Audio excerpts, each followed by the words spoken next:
Good morning, good evening, good afternoon, wherever you are in the world, welcome to the show. This is the Millennial Millionaire podcast, and I am your host, Stephen Cohen. This podcast is focused on bringing some of the wisest minds from across the globe to discuss concepts, strategies, and ideals that will lead them to be top performers in their respective industries and their lives. This show is for the millennials and millennials at heart to transcend their mindset, their health, and their income to the next level. We are so excited to have you on this journey with us. Welcome to the show. What is up, everyone? Welcome to the show. Stephen Cohen here, and today I am super excited for our guest, a good buddy, a good friend, a good mentor of mine, James Silvas. James is an international mindset specialist and a peak performance coach who teaches leaders, high-performing teams, and individuals on how to understand their mind, break through fear, and find their own style so they can optimize their personal and professional lives. James is the founder of the Be the 1% movement, brand, and podcast that inspires people all over the world to live life on their own terms, overcome obstacles, and do what the 99% of people won't do. James, super stoked to have you on the show, man. Thanks for making the time. Honored to be here, bro. Anytime we can get together and put our minds, collaborate in that way, I'm always on board. Let's do this. I appreciate you, brother. Let's hop right into it, man. Me and you, I feel like our relationship has really enhanced, particularly over the last 2 years. I remember when we first met, a mutual friend of ours, Austin, actually connected us because you were in the door-to-door space, speaking for teams, adding value, traveling. And I remember when I first heard you speak, one of the things that really caught my attention was just your ability to be present, your ability to move a crowd, and ultimately your ability to really connect. You're one of the speakers that when I'm in a room, especially with a big crowd, you can almost feel the goosebumps after you say certain things, because I know that your connection and your presence on how you deliver is there.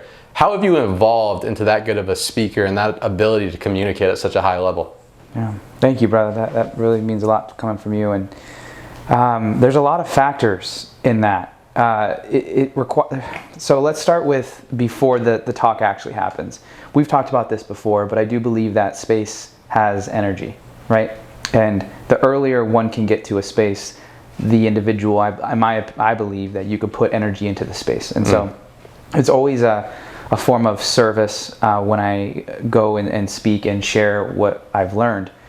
And then there's a care of wanting to create a space where content can be shared and impacts can be made. So there's a level of care there.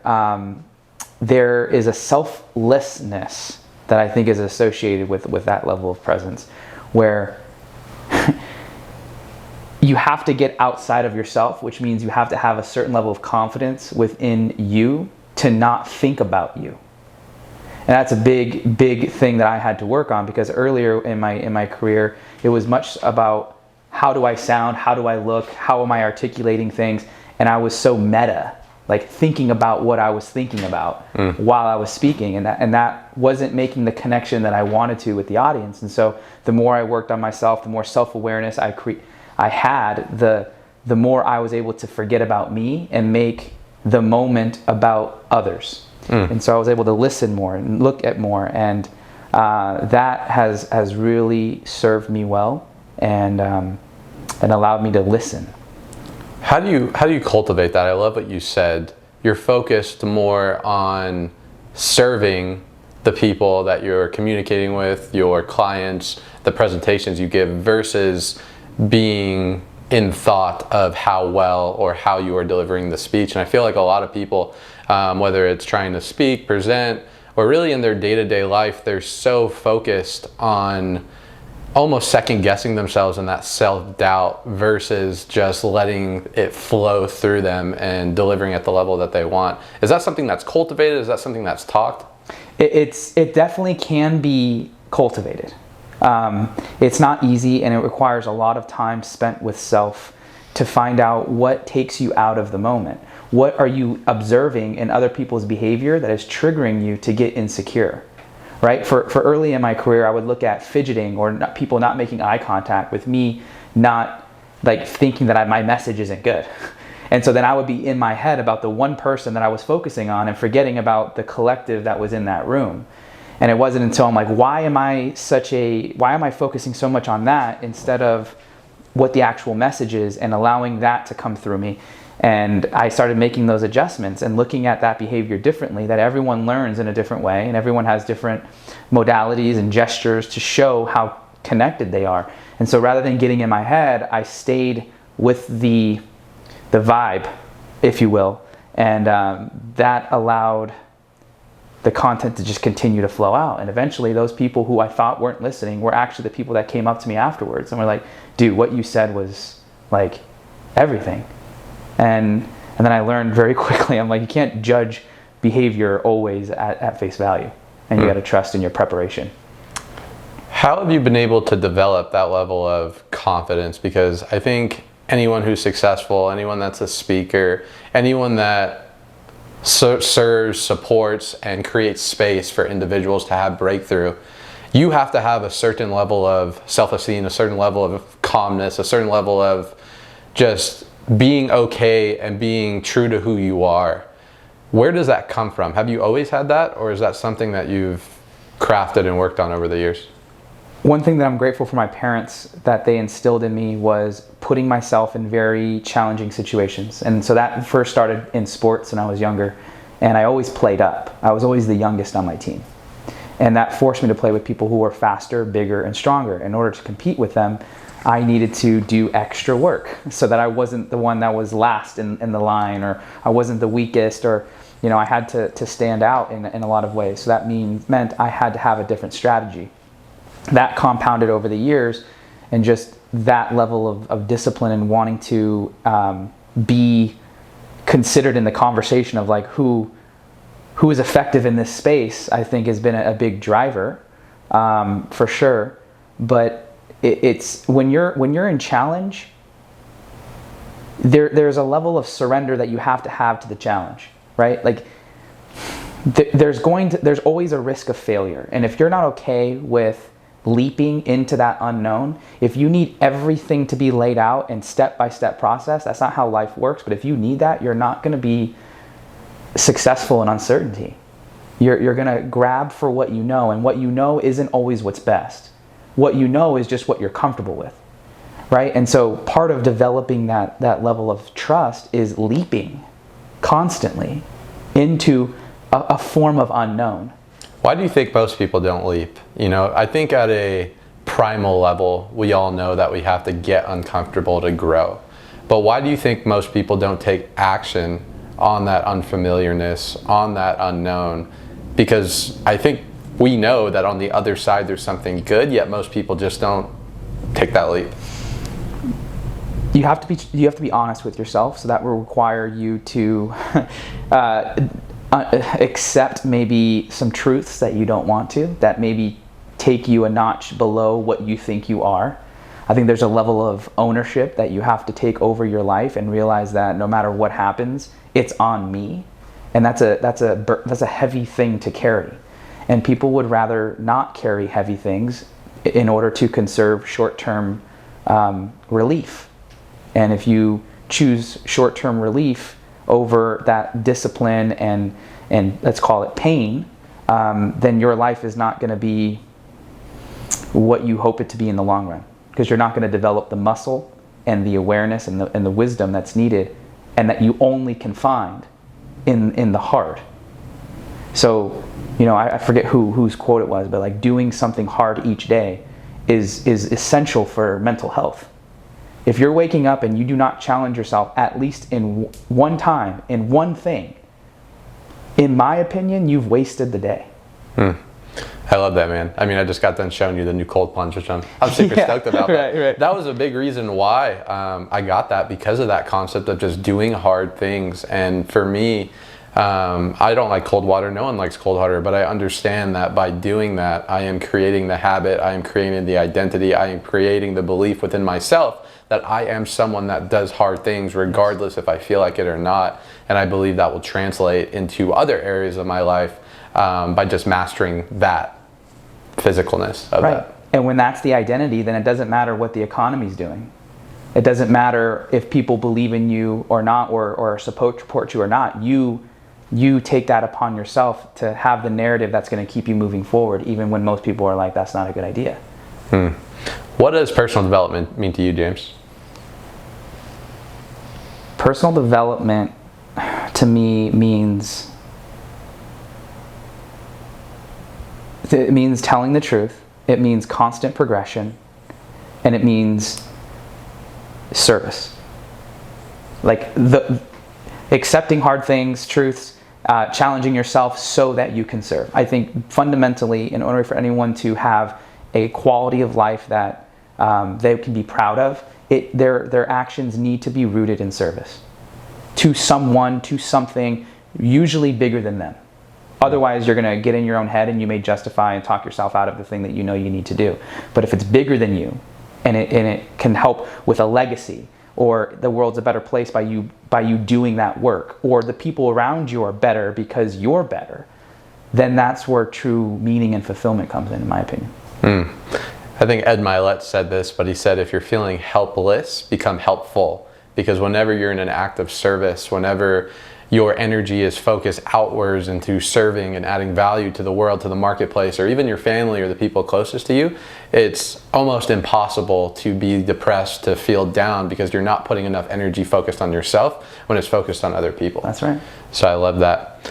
Where did you get this desire to really become a master in the human brain and psychology and how humans work? Was that something that you just always had an interest in growing up, or is that something happened to you that created that within yourself and therefore you wanted to explore it more in others? My dad, we would go on really long truck rides when I was playing sports. We're talking like 20, 30 minutes to get to practice and then 20, 30 minutes back. And my dad would always talk, and maybe I'm so good at listening because my dad was always talking, but one of the things he always said was, it's all about your mindset. It's like 80% mind, 20% like body, right? And he would always say that. And I never really understood it until I got older, but I had that core philosophy that was just embedded into my mind from an early age. I'm talking like 5, 6 years old. And then when I got into college and I went to UNLV and I studied under one of my professors, who was a 4-time world-renowned mental performance coach, and I was in his class being mind blown on how powerful the mind was. I was like, okay, wow, that I feel different just by knowing that piece of information. I show up different because I now know that. And then I started noticing that people have crazy amounts of talent, like in sport, in business, in finance, in relationship, but they're not fully leaning into that because of how they're thinking. So then I was like, okay, so if a lot of these problems originate with the mind, and the mind can be trained, why don't I just focus on that? Because it seems like if that gets better, people's lives get better, right? And that's kind of like the unfolding of how it came about. It's funny that you said that. I would say 80 to 90% of the people I talk to, when they think about college, they think of almost kind of like a waste of time. Even myself was like, for a really long time after I got out of college and I started my entrepreneur career, college was something that I didn't talk bad about, but just something like, hey, you don't need college to be successful, X, Y, and Z. And especially now in the information age with TikTok and, there's 21-year-olds making, tens of millions of dollars making videos. College and education, at least formal education, seem like just a kind of an older paradigm. But for you actually got a lot of value because you found the right professors, and it seemed like it crafted the way that you viewed the life, and a big reason who you are today. What is your perspective on formal education in college in today's age? The older I get, the less I believe in it. And I'll be clear here too. Like when I went to college, there were very few professors that I actually connected with. He was one of 2, and I believe that I was placed there for a reason. I met my wife there, and I met him there. He became a mentor of mine. Then he became a co-researcher. I'm actually co-authored on a research paper with who I considered like one of the best to ever do mental performance. I'm talking about Harvard, Fortune 500 companies. He created the Zappos culture. Like to be able to be that close to someone, learn from them, and then also transition them into a friend and now a godfather of my son. Really cool relationship, but that doesn't always happen. And so I feel very fortunate that I was one of the individuals that actually was able to have that, right? But outside of that, I mean, in a fraternity that I rushed my senior year, those are really the only things that I got out of college. So I'm not leaning towards like go to college, because I think you can learn so much more by failing and by having so many experiences that college just can't provide. Yeah, I agree 100%. You know, when I did the college route. I didn't make it as long as you did. I dropped out my second year, but I did the whole fraternity thing. And yeah, I got a lot of great lessons, my social skills. I figured out what I didn't want out of college. But yeah, for me and a lot of other people, the system and the current paradigm of how people should live their life, go to school, get good grades, you know, go to high school, go to college, get a really good paying good job and work your way up the corporate ladder. It just doesn't seem as applicable in today's age when there's so much information, there's so much knowledge and accessibility for, you know, young people and really anyone out there to go actually create an income, create a career, create a lifestyle of something that they actually care about. You know, one of the things I admire you about, I know what you do in coaching and consulting and serving and speaking. That's something that you have a true passion for, and it's something you love so much. You can tell by the way that you carry yourself and the way that you speak. What would you say to people out there that maybe are stuck in maybe a career or a job or in just a pattern of thought that just isn't really serving them and they're not getting fulfillment with, when they know there's better options out there? So what to do when they know there are better options out there, but they're not taking action on that? Correct. Well, change doesn't happen until there's enough pain that's felt. People don't move unless there's pain. And so if they're staying put, it's because the meaning that they're associating to staying is more valuable than leaving. So until the moment where their current situation is so unbearable that they can't take it, there's nothing that's going to happen. So that's like first point. Then you got to ask yourself, is the person I'm becoming by doing this thing turning me into a person that I can respect and admire? And that answer is most likely going to be no, if somewhere deep down you're not being fulfilled in that work. So there's that. And you got to put yourself in an environment where you become the person that you look up to. Otherwise, there's going to be no incentive for you to want to continue to go to that space. And then values. Like, is what you're doing in alignment with what you value? For me, I value presence, growth, integrity, service, and love. Everything that I do is centered around those aspects. And those things may change, but right now in my life, those are the things that I value most. So if you look at my relationships, you look at how the spaces that I create in the areas that I speak, it's always fostering some version of those 5 things. How do you develop that level of self-awareness in order to get those realizations? Strong mentors, self-reflection, and putting yourself in very challenging situations. Because you can't run when you're faced with the challenge. I mean, you can, but you're not going to grow. But if you lean in, you're going to learn so much about where you need work. And if your goal is true mastery in any craft, which mine is, then you don't have a problem asking for the feedback. Or you don't have a problem receiving it, because you know that by receiving it, it's only going to make you better, which means you have greater levels of mastery, which means you can bring more value, which means you can create more impact. I love that, man. I think one of the biggest reasons I admire you is because you do such a great job at articulating, at least articulating as well as acting and showing up by combining the spiritual realm as well as the science realm, and how those merge together to create certain laws, to create certain concepts and philosophies that allow people to live life at the highest level. When did you start getting more into the spiritual side or into the science side, and how did that bridge connect for you? So I grew up Catholic. Catholic from, early age. Got my confirmation in high school, so I was very steeped into the religion of Catholicism. And there are some good things that happened from that: discipline, morals, that kind of thing. But as I got older, there was a friend of mine who introduced me to something called spirit science. I've seen it. Yeah. And I was like 21. And I remember watching one episode, and it shook the very foundation of everything that I knew about religion. And I felt weird, because my whole life I believed that one way was the only way.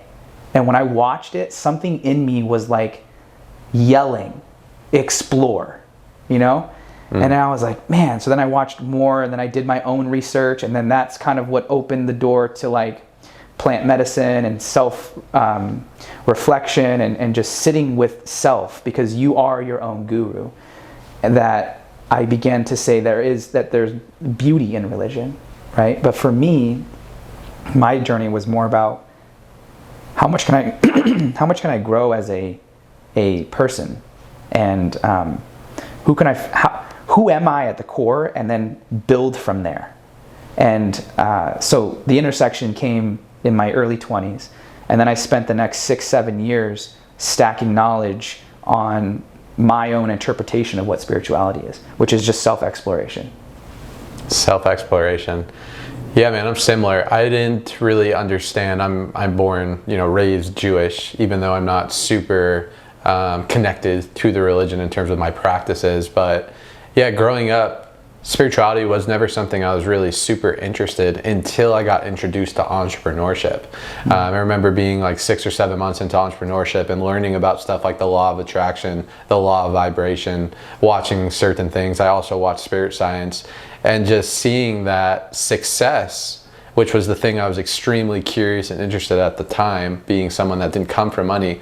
Success was more on the spiritual side than the actual physical side. And it wasn't necessarily what actions you were taking, or what job you got, or what degree you had, or what side of the neighborhood you were born in. It was more about your philosophy. It was more about your values. It was more about your perspective and the way that you look at things. And for me, it completely changed my life, because it allowed me to take ownership over my life, because I realized that all of those things, all the internal game, is something that we can control, and it's something that we can develop, cultivate, and enhance. And as long as you can focus on the things that you can control and what you can grow, then there's no limit to the things that you can accomplish. But where people get stuck, and where I feel like society is as a whole, is most people are so focused on the external and the condition and the circumstances, and they're giving all the power to the wrong things. Amen. The internal creates the external. And what I hear from what you said is you crafted your own definition of what success is, and you played in that game. So you played in a game that you created. That's really the only way to win. If you're playing someone else's game, how can you win? And so life is so subjective, success is so subjective, and it is until you sit down and take the time to think about, what is success for me, and how do I know if I achieved it? Otherwise, you're going to be a tumbleweed blowing in the wind. You're going to find yourself in situations where you're trying to prove yourself to people who don't even see your value, which is never a good idea. And you're placing your power in things that you can't control, which you just said. And you're going to be very victim oriented or powerless in a lot of situations, because you're not sourcing your own power, because you don't even know what you're doing. No, 100%, man. Why do you think people never come to that realization? We both work with a lot of people, different aspects. I deal with salespeople coming in, coming out. We have about 50% attrition rate. If 10 people start, in July, by September, we'll probably have like 3 or 4 people. And it's not even because of the actual job, it's because people give up on their goals and their dreams, and you see it, and it's very unfortunate, because they don't craft, they're not willing to put in the work in order to get to the goals and desires that they say they want for themselves. But in my experience, anyone could go out there and create massive success, massive happiness, and massive fulfillment for their life. Yet, so many people, as we know, we've all read the statistics, 90% of people hate their jobs, 60% of people are unfulfilled, whatever the statistics are. Why do you think most people, to your point, don't even understand the game they're playing, and are actually playing someone else's game, and never realize that, hey, I could turn this thing off and start my own? There's so many layers there. It's easier to take someone else's word than to create your own, because it offers an illusion of certainty that you didn't have to earn. It's like, if I took it upon myself to create something that I was then going to operate from, and it doesn't work out, I'm to blame. And I don't want to be embarrassed. I care about what other people think. So FOPO, fear of other people's opinions, is super active, and it's easier it's an energy conservation tactic from so many fronts. Like, I don't have to think about the blame that I would have to accept if this doesn't work out. I wouldn't have to invest any excess thinking outside of what someone tells me. It's easier. I think that's just the simple, plain answer, is it's easier. Do you think it boils down to fear? Fear is definitely a part of it, yes. Yeah. Fear of success, fear of failure. 4 common fears that I've seen. Fear of failure, fear of success, being an imposter, worrying that people are going to find you out, that you shouldn't be where you're at, and fear of rejection. Fear of rejection being the most common. How do people cultivate the level of presence? I think one of the crazy things about you and your ability to touch, communicate, and help people is your ability to create presence in a space. And I know earlier in the podcast you talked about how spaces hold energy, and preparation is extremely important in order to help cultivate that presence. But I think one of your superpowers is definitely your ability to create presence, and by doing that you allow other people to be present in your presence. How are you able to cultivate that? Okay, so presence evokes presence, which you just said, and I agree with that. And so how I've cultivated that is, the deeper I go into myself, the more depth I can hold. So when I look at someone, I'm able to look past what most people see, because most people don't even know what's going on inside, right? Everyone's a mirror to you. So if I want to have a deeper relationship with other people, then I have to have a deeper relationship with myself. Otherwise, I can't take you there, right? So every spare moment, or not every spare moment, but a good chunk of time is spent on going into deeper aspects of myself, because as I realize those, I can now pick up on those, right? So in a moment where I'm being present, I'm scanning the environment, I'm feeling, I'm seeing, I'm observing, I'm hearing, I'm listening to what the gut is saying, and listening to those intuitive nudges. And because I practice mindfulness and meditation so often, I know what is a fear-based thought versus a love-based thought, and I know what to give attention to. And because I know my own energy signature, I know if I'm off of that, then there's something in the environment that I'm picking up on. And I've worked with enough people to know that most people want peace, some form of love, and a calmness. And so if I can cultivate that in myself, then I become the magnet in which they can be attracted to.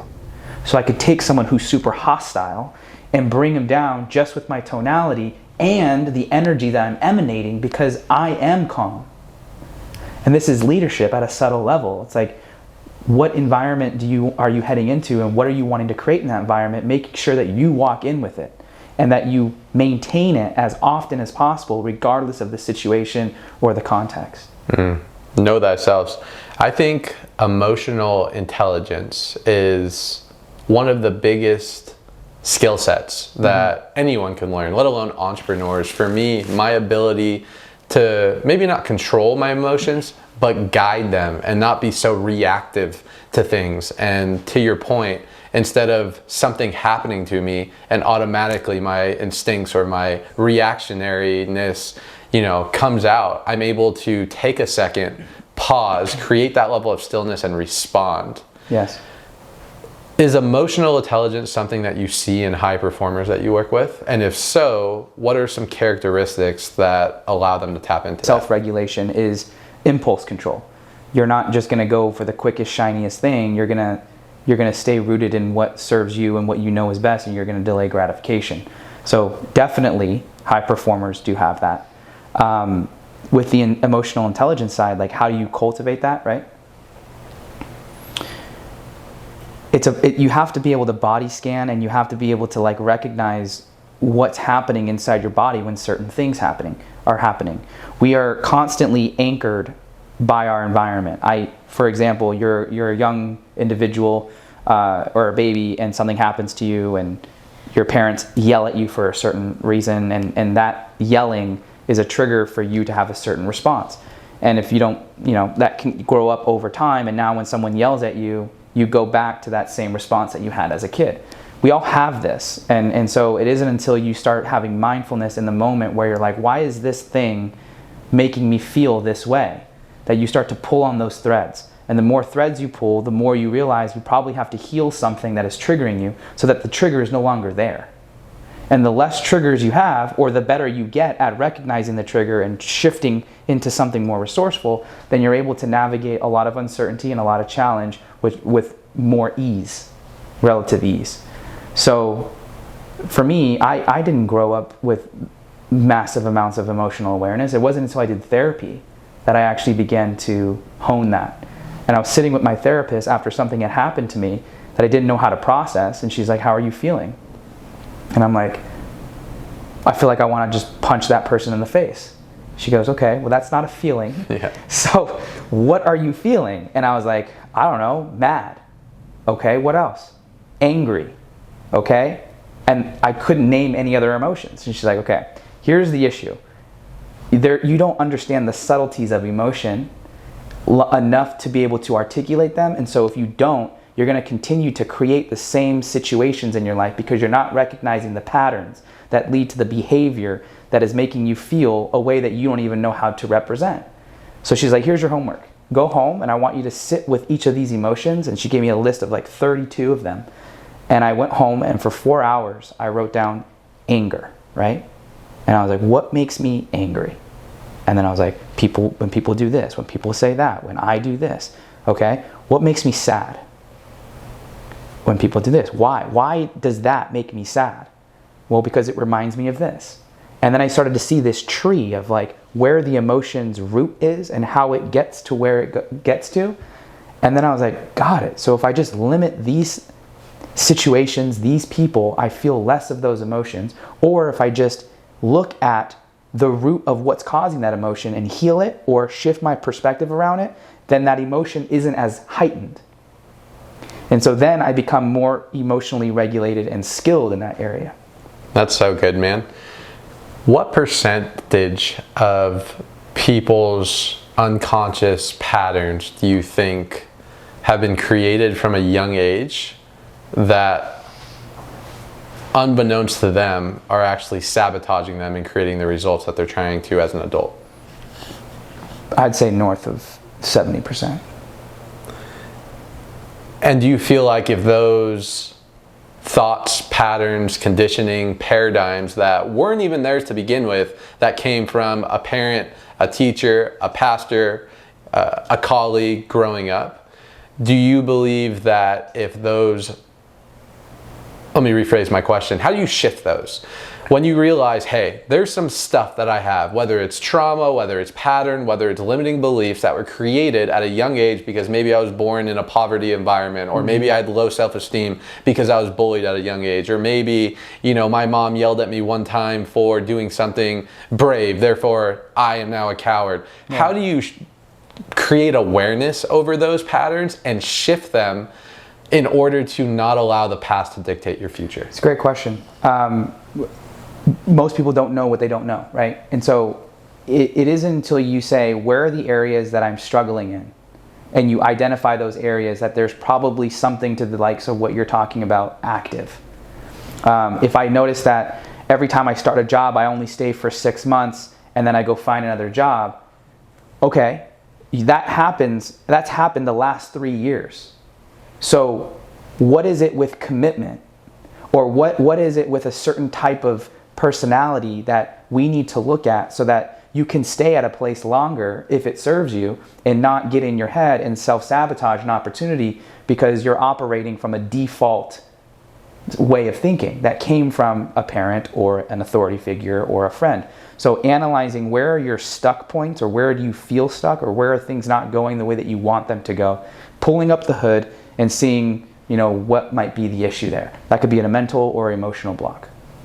That would be the first and most common thing that I would do. Yeah, no, I love that, man. I think 100% with you, man. I think self-awareness is the key to self-mastery. And most people, they're so focused on doing, or focus on the future that they're not in tune with their emotions. I know me and you are both fans of Jerry Nestor Hicks. Yeah. One of my favorite books is Ask and It's Given. And I've probably read it 3 or 4 times over the last 4 or 5 years, and I just got obsessed with the concept of that I am a creator, and that no matter what's happening outside of me, I always have full control over my experience, how I respond to it, and my ability to shift my perspective to it. And there's a concept in that book that talks about your feelings, and that your feelings are essentially triggers to let you know, what you're vibrating and what type of energy that you're putting into the universe. And not to go super esoteric, but to the conversation we had earlier, there are becoming these conversations, these studies that spirituality, quantum physics is now creating a bridge with science. So understanding that we are energy, we are vibrational creatures in a human experience, and by doing that, then you could start to kind of warp your reality and start shifting the way that you look at things. And typically when you shift the way you look at things, the things you start to look at start to shift. Yes. Quantum physics was something that I felt was super fascinating, and I started noticing correlations between how I felt and how people treated me. Right? The higher vibe I was, the more higher vibe the opportunity was that just found its way to me, whether that was through coincidence or me putting in the work and just being in the right place at the right time. But the meaning that I associated to those correlations was that when my energy is this, the outcome tends to be this. So let me just focus on my energy being in a good place, because I'll see good. It's like we see what we seek. We attract what we emit. Right? These are like fundamental, universal, energetic principles. And we're just magnets. So if you're not happy with where you're at in any certain area, it's because of how you're thinking, what you're doing, or what you're emitting. So we have to look at those areas to course correct and fine tune, so that you're not continuing to do something that you say you don't want to do, and attract things that aren't supportive for you and that you don't deserve. Do you find in a lot of the high performers that you mentor and coach that they understand these universal laws, or do you think they're just doing it at an unconscious level and seeing these results? Both. I have a few clients that do operate with these kind of philosophies, but they don't know that they are, and it isn't until I start asking questions and drawing their awareness to the fact that they're rooted in energetic principles that they're like, that makes sense. Right, but they're not like shocked about it. They just, okay, cool, Whereas other people are like, oh yeah, it's all about energy. It's all about the universe. But I think it comes down to, how do you feel? What are you doing? And what's the meaning around that? One of your questions was like, what do you see in high performers? I also think that they're masters of meaning. Right? Like no matter what happens, they find a narrative that supports them. I failed. No, I learned how not to do it. Oh, well, you got dumped, or you got divorced, or someone let you go. Yeah, because it wasn't in alignment with who I wanted to be. Like, it's always this, it's happening for me kind of thing. Not to me. I love that so much, man. I think it was Tony Robbins that said the most powerful moment of your life is when you'll be able to turn the quote-unquote worst thing that ever happened to you and turn it into the best thing. And that just is all about meaning, and it's about interpretation, and it's about your perspective. Two bad things can happen to two individual people, but one person could look at it as a learning experience or a building block and move past it and build from it, while the other person can internalize it, use it as a crutch, and go victim because of it. So it's not necessarily what happens to us, but to your point, how you respond. And I think most people are unconsciously programmed to not be in control of the meaning that they give things. Correct. And instead, they are reactive to what society assigns that meaning to be. 100%. And because they never spent time to think about themselves, or to have a story that puts them in the center of their control, then they're always outsourced, right? So they would hope that they have a partner that can believe in them, but that's a codependent relationship that's never going to last. When you don't rely on you, then everything else you grasp for, where there's like a desperateness there, there's a lack there, there's a I need. You don't need anything. You need you, if anything, right? And when you operate from that fullness, then the relationships you attract are full, the opportunities are full. And the game changes. And so there's that. And then what you were making me think of, just kind of like how people think from when they're younger, there's the attachment theory. Have you heard of this? Mm-mm. Attachment theory is there's 4 kind of traits. You can have a secure attachment, and it all depends on how your caregivers responded when you were in distress. So if a baby is crying, did the baby feel that the parents were there to nurture and support and love the baby? If the parents were active and were there, the baby will grow up with a secure attachment. They will view the world as a safer place. And they can trust in relationships more because they had that mirrored throughout their whole life. Then you have anxious attachment. This is where a baby is in distress, but the parents were hit or miss on whether they came to soothe. And so the trust in that relationship, in any relationship, is fractured because it was mirrored through the parents and their availability. And so you see this in intimate relationships where anxious person will attach to a secure or even to another anxious, and they'll constantly be like in and out. It's spotty. It's not firm. And then you have the avoidant, right? This is where the parent definitely was not there at all, or even made the child feel uncomfortable. And so the natural tendency for someone who's that is to withdraw and to move away from conflict, or to not trust in relationships as much as they want to. Like they want to be in a relationship, but they haven't had it mirrored in a way that is a secure or supportive relationship. So then you have that built over time, and then people just believe that there are only these types of relationships. And a big realization is to realize that just because of where you were raised or how you were raised doesn't dictate how it needs to be. That there are people out there that have secure attachments. 50 to 60% of the population is secure. But you just may be in your current flow attracting more anxious or avoidant-like tendencies. And so that was a very helpful framework for me to understand why I was able to hold such powerful space for people, is because my parents did that for me. That's powerful, man. Speaking of parents, you are a parent, a father, right. And you have one more, literally, maybe minutes from now. Right. Hopefully True. not minutes, hopefully within the next couple days. Knowing what you do now and all the work, all the inner work you've done and all the coaching, consulting, and development on yourself, how has that impacted the way of your parenting style? And what advice can you give to parents out there listening to give their son or daughter, their children, the best chance at living the best life they can? So it's a cool question. So many people ask me, James, what book should I read before I become a parent? And I'm like, honestly, I didn't read any books. Because all the books are going to tell you is that you need to be able to self-regulate yourself, so you're not taking your insecurities, your fears, or your triggers and projecting them onto your kids. And having children is the ultimate trigger tank. Everything they do makes you think about something like, I want to strangle you right now. Why are you not listening, right? But then for me, it's like, why is that bothering me so much? Or I notice that Aiden will do something, and I'll do something to him, I'll be physical with him, or I'll ask him a question, or I'll point him to something the way my dad used to. And there are good ways that my dad did that, and then also ways that I don't want to do it like my dad. So that you have to have a great level of mindfulness in those moments, and a lot of patience, which is very hard if you're not taking time for yourself. Because if you're not taking time for yourself, then you're going to be resentful for all the responsibilities that you have to do.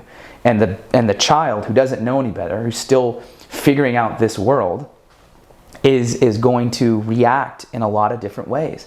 And if you don't have the energy to be patient and to sit in that, you're going to spank that, and maybe you don't want to. You're going to yell at the child, and that can be impressionable and build a belief system that you don't want to be built. It can cause you and your significant other to have a strain in the relationship because you're showing up in a way that you don't want to, but you don't have the discipline or the awareness to catch yourself. So then they see a different light in you, and now you have that dynamic to manage. Dude, it's messy. It's every day, there's routine, but every day is different. You don't know if he's going to for me, I don't know if he's going to take a nap or if he's not going to take a nap. If he's going to get up at 6 a.m. or 7 or 5, and how that's going to affect my sleep levels. and if he's going to eat his food or what type of food he likes. Does he want to go to the park today, or is it more like in the house day? How much screen time should he have? Like, what kind of food does he eat? Dude, certainty versus uncertainty, right? It's uncertainty every day. But because I've worked on myself and I trust myself, because I've been in hard situations time and time again, and I've always come out with a learning experience, I've developed resourcefulness in uncertainty. And so that has helped me as a parent. And the love that you have for your kid also like helps you access greater levels of just being there. I'm not going anywhere, so I got to figure this out. Yeah.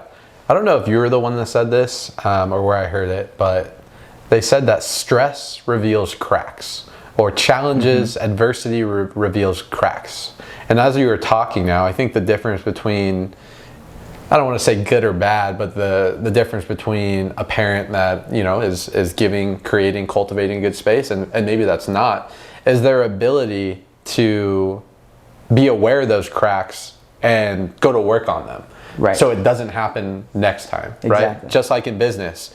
If you're getting stressed out, or if there's challenges, or if you continue to run into the same challenge, situation, problem, obstacle, it's there for a reason to reveal something about you that you need to shift, you need to adjust, or you need to work on in order to become a better individual, to not allow that same obstacle to face you next time. Exactly. And you talked about patience. Patience is, I think, a word that some people have a bitter sweet relationship with. What is your relationship with patience? I relate patience with consistency. And I think in order to be patient, you have to be able to find value in the waiting. You know, and so the value that can come from waiting is more time to reflect. It can come in reading the environment to make a better decision. It can come in self-restraint, working on discipline. And so then there's more likelihood for you to want to be patient because you understand what you're getting from it. But I think all people see when there's like, just be patient, is like, I want to be doing that and I'm not. So they're not finding what patience has to teach them. And when you get the importance of patience, I think that you can move quicker because you have more discretion. You understand the nuance more. You appreciate and have more reverence for these characteristics that make really great people great, like patience, respect, love, integrity. Like, these aren't just words. They're embodiments. They're philosophies attached to actions. And they're teachers. Like, if you were to think about, man, if I could sit down with Jesus, or if I could sit down with Jeff Bezos, like, how much more reverence would you show up to that interview with? You'd be the notepad, you'd record it, you'd be like, okay, tell me. But people don't do that with themselves, and they also don't do that with ideals. If patience were Jeff Bezos, how would you treat it? Yeah. Perspective and meaning, right? Right. That's what it comes back to. Right. Perspective and meaning. Let's shift a little bit. So you do something really cool, or you facilitate with a really good buddy of yours, the Warrior Retreat, up in Peru. That, you know, I haven't had the opportunity to go on yet, but I'd love to one of these days. And I know one of the practices out there is you do plant medicine, and you go through Machu Picchu, you do the hike and stuff like that. Can you talk about that experience a little bit and the value that just plant medicine and spirituality, that whole aspect has had on your life, your business, and overall the way that you show up to other people? Yeah. The event, the Warrior Retreats, was created by one of my brothers, Brandon Collinsworth. Shout out to you. And that started with a self-discovery journey that he went to Peru and formed all these relationships, and was like, man, I had such powerful breakthroughs. I want to bring people that I know on this journey. So that's really how it started. And then I first went as an attendee and then transferred into the facilitator role. And the first year that I went, I was told that we were going to do ayahuasca in the jungle. Like, literally the jungle. Off grid, 4 days. And you make it from scratch. So you see the whole process. So it becomes much more sacred. And I was like, well, I don't want my first ceremony to be in the jungle. I want to know what I'm going to experience. I don't freak out. And so I did it twice in the States before I did it on that retreat. And I believe if it's not for everybody, and I don't think it's necessary to reach profound levels of self-awareness. But for me, I felt called to it because it was an all-organic substance. It wasn't manufactured. It grows on a vine and a leaf, and you put those vines, that vine and a leaf together, and that combination creates a brew that allows you to have a very psychedelic, transformative experience. What's fascinating is there's 80,000 plant species in the Amazon. It's the most diverse place on earth. Yet you have one root and one leaf. How did they find that? It's still perplexing to think about, but they did. And the compounds in that brew allow you to activate your pineal gland, which have a mixture of experiences. One can be very visual, others can be very somatic, so it's a lot of body. Some can be a consult, so you can talk as if I'm having a conversation with you. You can talk with yourself, you can talk with a loved one, you can talk with someone who has transitioned into a different, let's call it, universe. And so for me, it was very, very helpful to sit with myself and to be shown what I needed to see. I've done it 5 times now. Every time's different. Depending on your intention, really creates the experience that you go through. But what I've learned from it is greater levels of self-love. Like one moment in particular, I had a conversation with my future self, 10 years in the future. And I'm like sitting in this room, and like all of a sudden this guy walks in, and he's in all black, and it's like he looks recognizable, but he's still too far. And as he gets closer, I'm like, holy shit, like that's me. James? Yeah, right. And he goes, what's up, man? Like the same way that I would do it. And it was so weird. And he was basically like, you have no idea the ancestral lineage that is here to support you in every moment. And you need to trust that. And he says, look over there. And I looked off in the distance. I saw like thousands of warriors in shields and spears, like ready at my disposal. And he's like, that's your power. Own that. And I came out of that's one of many journeys that I had in that one single ceremony. But from that, I've learned to leverage that. Like in my prep, before I create the space, I'm like connecting with that lineage. Like come through, allow me to say what needs to be said, hear what needs to be heard, feel what needs to be felt, share what needs to be shared, be who I need to be to facilitate the greatest level of impact. Wow. And I open myself to that. I don't know what that looks like. I have a plan, but I'm not married to it. So I'm like walking on a tightrope. And it requires, every moment is like revealing the next moment. I'm not thinking too far. I'm thinking just one moment and then measuring where I'm at and just continuing to move forward. And plant medicine has definitely helped me trust that more, opened up the channels for me to receive more insights or just ways of thinking, shifting perspective. That's super powerful, man. I've never done ayahuasca. It's something that I definitely want to do, but I've done mushrooms a handful of times. And yeah, similar to you, definitely not as intense, but every time I go in there with the intention of recalibrating, the intention of allowing knowledge, allowing certain things, infinite intelligence to come through me. And every time I do it, most of the time it's in nature. I like to be by myself. You know, it's an intense way of meditating for me, and every time I feel like I leave there a little bit better of a person. I leave more present, more heightened, more perspective, more empathy, more appreciation, more gratitude. And I agree, I don't think that's the only way you can access those. I think with intense practices and consistent meditation, consistent rituals to support you, to facilitate that. But I also think it is a really cool way to help jumpstart that and hopefully get you from level 3 to level 4 and continue to build off of that. Right. And the work doesn't stop after that. It's not a one and done thing. It reveals, and it's up to you to integrate and to execute. And they're 4 hours, at least 4-hour experiences, and they can be very harsh because you can't run. Where are you going to go? Nowhere. You have to see it. So for the person who's like really trying to seek truth and find deeper levels of who they are, that's what it helped me do. And I found a greater level of love and appreciation for myself that transmutes and translates into all the spaces that I go. So I emanate more of that now because it's a focal point for me. Over the last like 7-ish, 8 years, I've focused a ton on success, on ambition, motivation, that whole aspect of just, creating abundance and creating wealth. And in a sense, I've been able to find myself because in order for me to get to the level that I want to be at, I had to grow in congruence to that. You always know when someone gets a quick spree of success and then loses it, that they didn't put in the inner work in order to become valuable enough to sustain it. Either they compromised their integrity or they took a shortcut.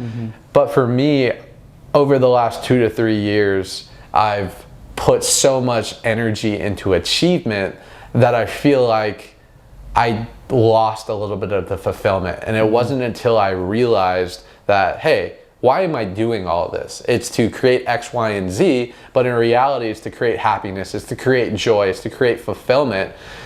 And over the last couple of years, I've been able to focus more on that bucket. What's your relationship with the achievement versus fulfillment ratio, especially in your field with the high achievers that you work with? Yeah, the different languages. I definitely started off with the high achievement. My dad was super competitive, one of 9 kids, carried that like be the best at what you do kind of mentality into my life. And so I was just naturally coming in with this like high, I gotta do a lot of things to prove that I'm worthy, right? That carried me into mid-20s.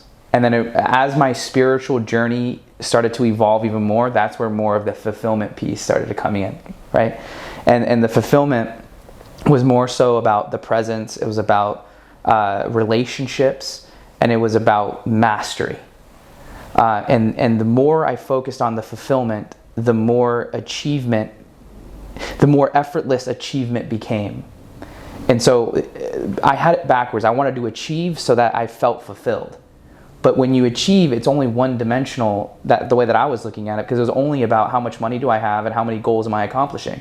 It wasn't about the person that I was becoming or the impact that I was making, which comes back to the service. And I believe the fulfillment piece is always rooted in service, and it's important to have goals, and I think people should have goals.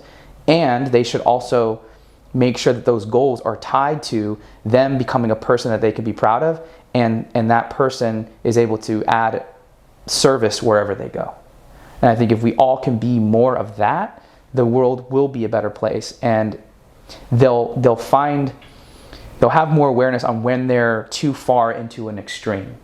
Because I do think that you could just go in a cave and meditate for 10 years, and obviously that's not going to be effective for society.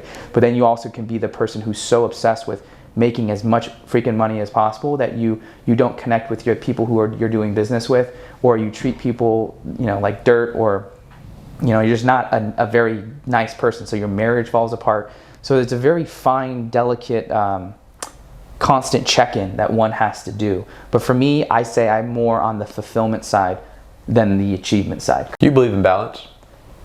Globally, yes. Daily, weekly, monthly, no. So we have like polarities, hot, cold, right, wrong, light, dark, right?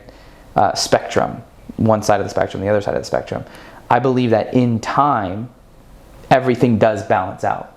But on a daily, weekly basis, there's too many moving components for one to try and make every day balanced.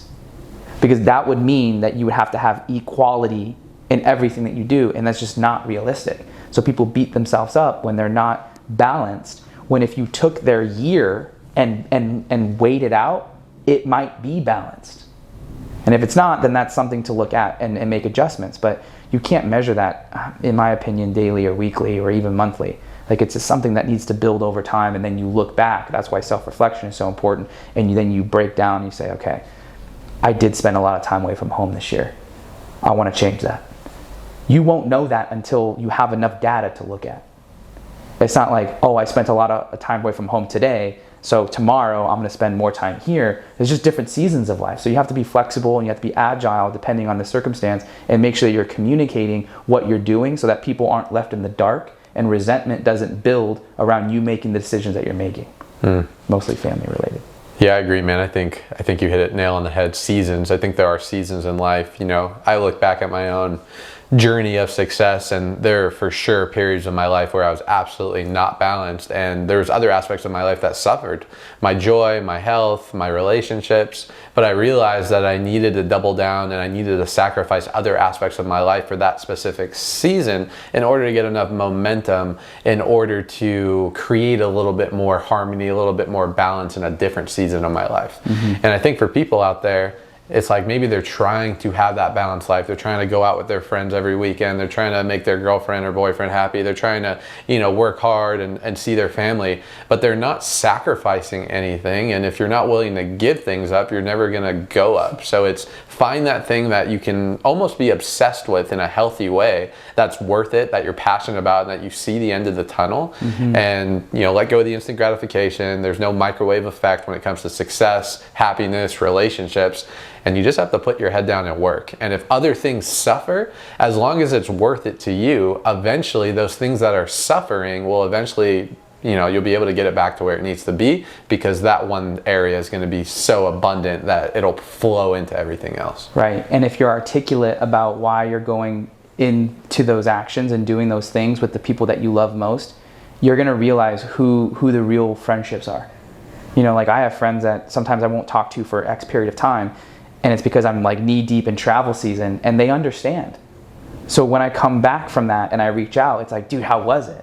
Not like, can't believe you didn't hang out with me for the last 3 months. Like, I got over those relationships a long time ago. And if you're trying to do anything masterful in your way, you have to have people in your corner that are also working on their thing and not dependent on you to be there whenever they want so that they feel better about themselves.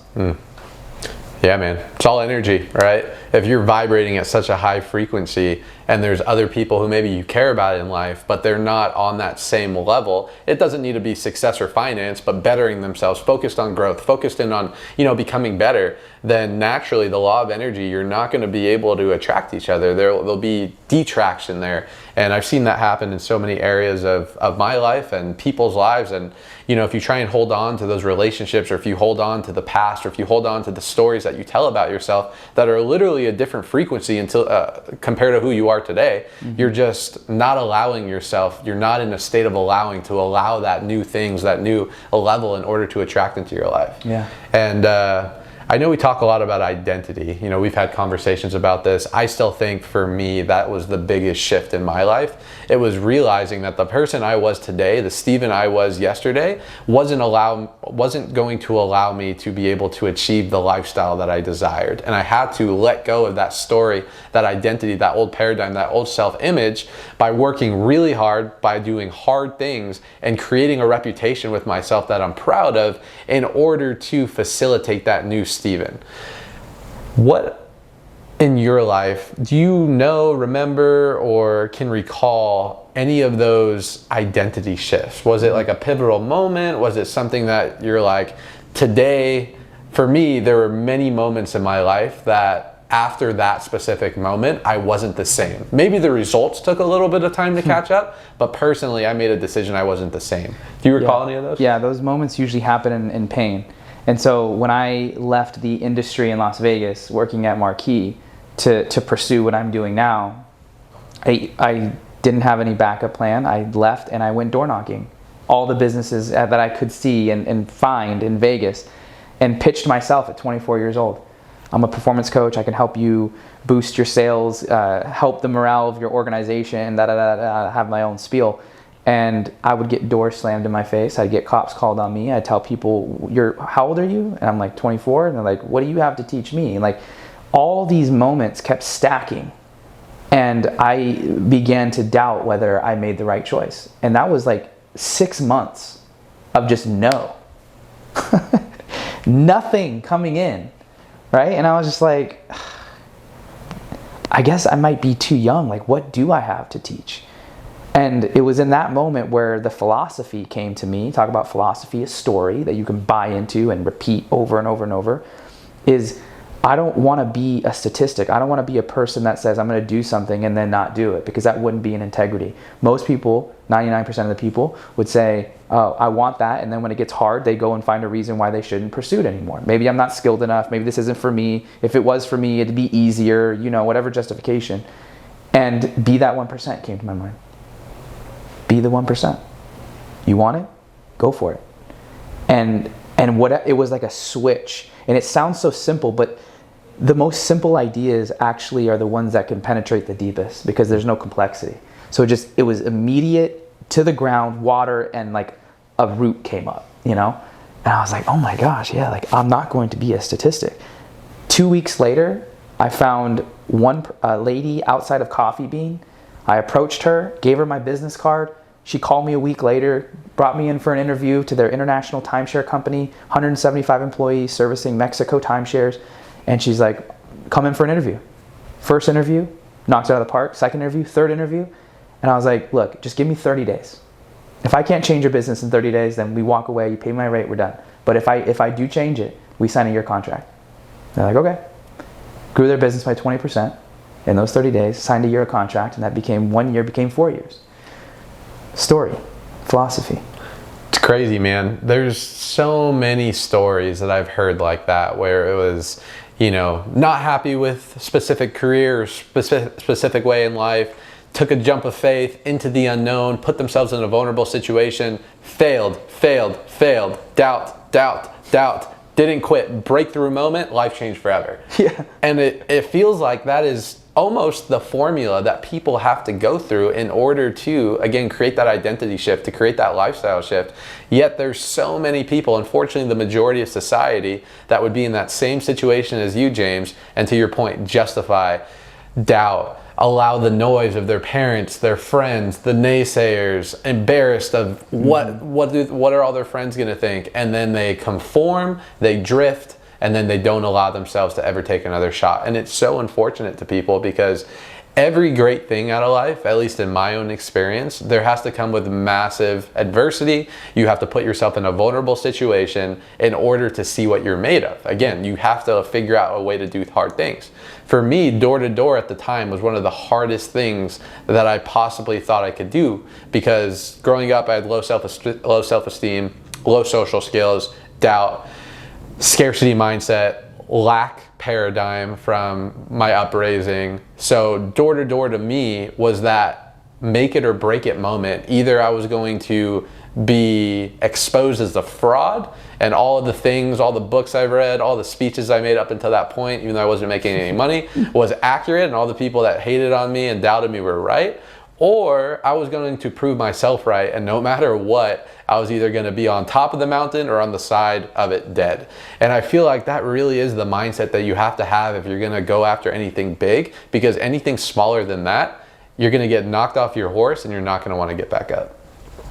Dude, yes, well said. I look at, let's just do a little thought experiment real quick. So let's say the universe at large, creator, whoever made what we're experiencing, this life happen. Let's just say that the intention was to constantly progress and to serve, right?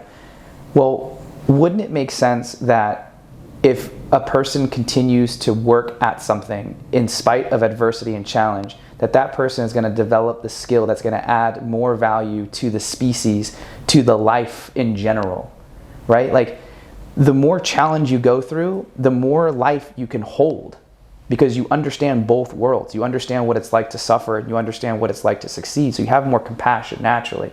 And I think people who build their own thing, whether that's your business or a relationship or just your own self-love, there's a pride in the building of it.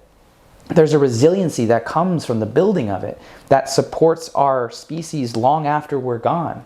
So we almost owe it to ourselves and to the collective of life intelligence everywhere to do something that's uncertain, to find something in you that you don't even know is there, that once activated makes this world a better place. Love that. It makes sense to me. Maybe everyone doesn't see it that way, but the happiest people are the people who have endured challenge. Yeah. I believe progression is the key to happiness. Tony Robbins talks about this a lot, but you could have all the money in the world, you could have 10 Bugattis, you could have 3 super yachts, 1 private jet, But if you just give up on whatever you're doing and just freaking coast, chances are you're going to be pretty depressed and turn to other stimulus, other dopamine things in order to get that same level of fulfillment. And, you know, Napoleon Hill, Think and Grow Rich, has the best definition of success that I've ever heard and that I believe in. He says success is the progressive realization of a worthy ideal. The progressive realization of a worthy ideal. That means the teacher who loves teaching and loves giving back to kids, that is out there making an impact every single day, is a success. Like your professor, right? Change your life. That's success.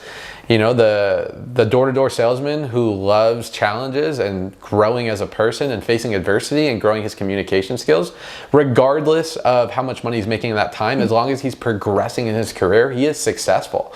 But most people aren't not successful, not because they're not making crazy money, it's because they're not pursuing a worthy ideal. They're conforming, they're drifting, they bought into this system that the government and the powers that be have created to create average people and average workers. I forget the quote. I think it was Henry Ford. He said, the inventor of the modern day education system, he said, I want a city, I want a country, I want a world of workers, not a world of thinkers. And it's such a true concept, because when you go look out there as society, to what we were talking about earlier, most people, they're not thinking. They're just going with the motions. They're just drifting through life. Robotic. And it's unfortunate because they get to the end of their lives, especially our generation. That's why I was so passionate about making this podcast, because it doesn't take much. It just takes a little bit of inspiration. It just takes reaching for that next good feeling thought of faith and desire.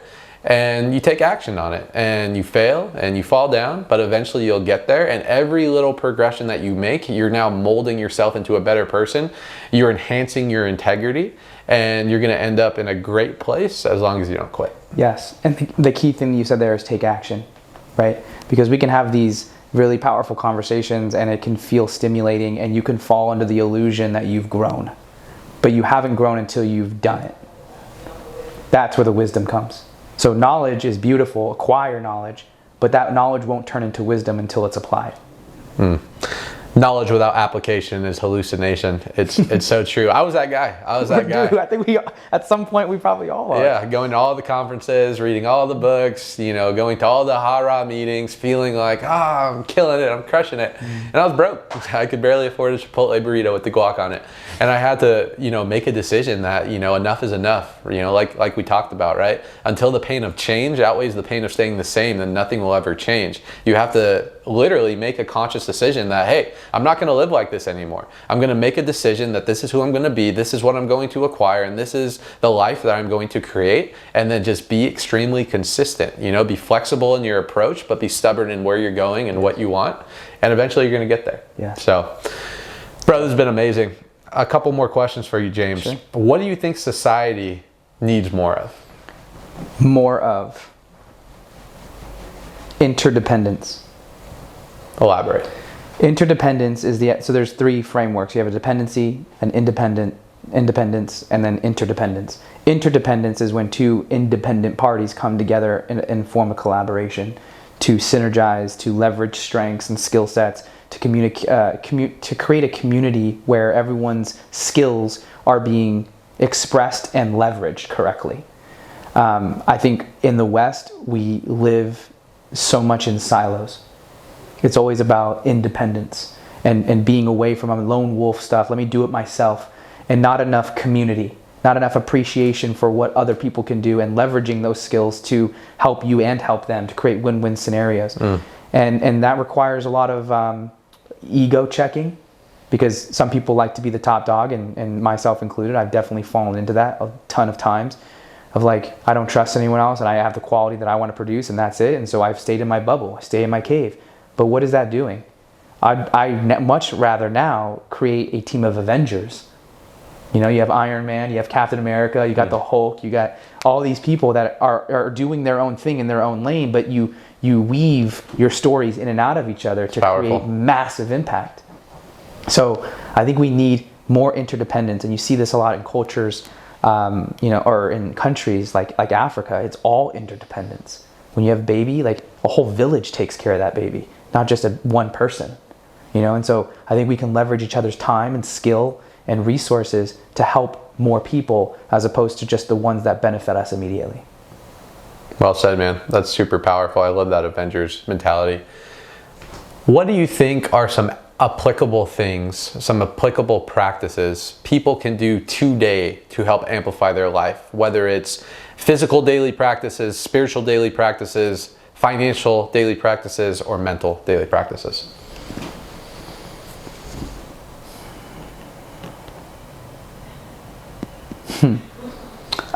One thing that sounds very unorthodox, but I'd set a timer for 10 minutes and I'd go into a room that's silent. I'd take a notebook and a pen and I'd write down everything that pops up in your head. And then from there, after those 10 minutes, analyze what you wrote down. How many of those thoughts or ideas are building you? How many of those are destroying you? How many of those don't even matter? And then do it again the next day and see if there's any change. And over time, I think the more mindful you become of where your mind goes naturally, the more you can construct your environment to build an identity for yourself, but also you can catch yourself when you're entering more self-sabotage or fear-based thinking that once corrected can keep you more in growth-oriented mindset and keep you progressing moving forward. So that's super easy. I'd recommend that. And then I'd recommend exercise. Do something physically hard. It could be push-ups till failure. It could be run a mile as fast as you can. It could be hold a plank for as long as you can. 50 burpees. Physical. At any point in the day. Start there. And on the physical topic, I know you've done some extremely challenging things just to accomplish them and to become better. How many miles did you run? I've done 61 miles in 25 hours, and then I did 78 miles in 26 hours. Freaking crazy, man. What do you think your biggest takeaway from that, other than obviously? Well, I learned a lot about myself. I am the type of person that will bully myself once I get to past a certain point. No music, no person, it can get me out of a funk. Like I was at mile 68 or 66. I was like 10 to 12 miles left. It was freaking cold outside. It was raining. It was like 30 degrees. Every step felt like 3 steps. Water was forming in my knee and I still had that long to go. And people were there like, come on, James, come on, James. They were playing music to try and pump me up. And I was like, guys, stop. Like this is me versus me right now. And like, oh gosh, I'm getting goosebumps talking about it.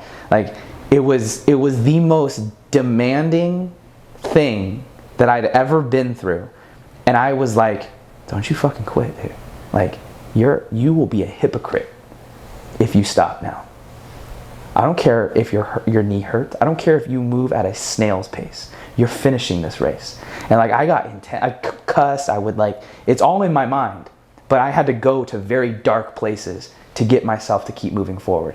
And people would like, were just, I could tell that they were sensing that, but that's what I needed. And you won't know if that's what you need until you place yourself in those types of situations. Does everybody need to do 78 miles? No, but that's what I needed. So find your thing and explore yourself in that situation. And what you'll come out with that is your own strategy. And when you have your own strategy, you take more ownership over it. And each time you deploy it, you get stronger with it. So you learn to trust it even more and more. And then you build yourself by yourself, one brick at a time, to where you have such a solid foundation. It won't matter what you go through. You have the mental fortitude that you've cultivated through the fire that will take you through anything. And leveraging pain. A common thing we keep coming back to is just doing hard things, putting yourself in do or die, fight or flight situations to really craft the man or woman that you desire to be. Because if you're not doing things that are hard, you're never going to be the person that when things get challenging, because either you're creating a life that's hard or life's going to give you a life that's going to be hard. And if you're not prepared, then you're not going to be ready in order to overcome the things that you need to get to the result that you're trying to get to. Man, I love that so much. Yeah, a little bit on that interdependent thinking. A quote that I heard in yoga one time, this was like years ago, was, "I am because we are." I am because we are. It's because of the collective that I am the individual, and because I am the individual, there is a collective. And so I think no matter how different we may seem on the outside, there's always a similar thing that we all have in common, whether that's just being human, or that's just we're all born into this world with a purpose. Like whatever that commonality is, I think finding that in more of your relationships will allow you to receive more data that can help you make better decisions. And that kind of goes back to a philosophy my mom taught me, which was you can always learn something from someone. You can always learn something from someone. You can't learn everything, something from everyone. Something like that. Guys, thank you so much. James, where can the viewers find you? Instagram is probably the best way. James_Silvas, Silvas. I have a podcast, Be That 1%. Just got word it's top 1% globally. We're in over 130 countries, so that's free, obviously. So join in and feel free to connect, and would love to serve in any way I can. Guys, follow this man. His content's amazing. James, thank you so much for being an awesome friend, thought leader, and mentor. Guys, till next time. Peace.